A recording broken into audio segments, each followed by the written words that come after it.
Simula po Yes. ng magsimula ang taong ito, umaabot na pala ng 7 pesos kada litro yung kabuuang itinaas ng presyo ng diesel. Tapos bukod pa po dyan yung sa gasolina, sa kerosene.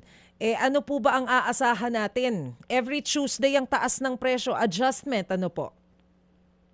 Well, for next week, no, nakikita ho natin yung gasolina may rollback ho.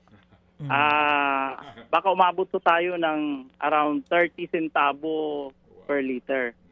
Ang diesel baka walang adjustment, or kung may adjustment man baka nasa 10 to 15 centavo. Increase ho yan, increase. Sa kerosene baka umabot po tayo ng 20 centavo na increase. So mix po ito, ang gasolina rollback, ang diesel kerosene baka increase po. Okay. Sige, paliwanag po natin, Director. Ano po ba ang nangyayari? Ano po yung nakakaapekto? Bakit yung gasolina, ine-expect natin na tataas next week, pero yung diesel, ay baligtad. Ang gasolina, ine-expect natin na bababa next week, pero ang diesel, either walang adjustment or tataas. Bakit po? Well, ang control ho kasi ng movement, hindi naman pare-pareho ang bawat product. So nagkakataon ho, do ang trend, for example, itong gasolina, napakaganda ho ang naging trend niya. Pababa ho siya to the extent na ang kanyang average nung this week ay lumagpas doon sa average nung last week. Siya ho ang nakaabot noon. Pababa din naman ho, ang trend ho din consistent naman sa diesel pababa, hindi lang ho niya nalagpasan yung average nung last week. Pero the trend is pareho pababa.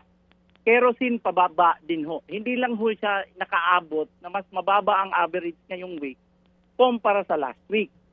Even the oil, crude oil, pababa ho. So, ang maganda hong balita niyan, talagang consistent ang mga prices na pababa.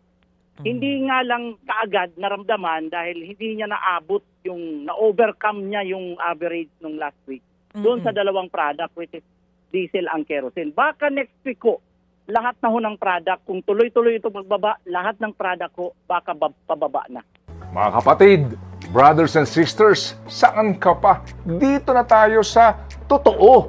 Dito na tayo sa True FM. Mga kapatid, mag-subscribe and follow po kayo sa social media accounts ng True Network PH. Yan po kami. Hanapin nyo lang True Network PH, Facebook, Instagram, YouTube, TikTok, and podcast.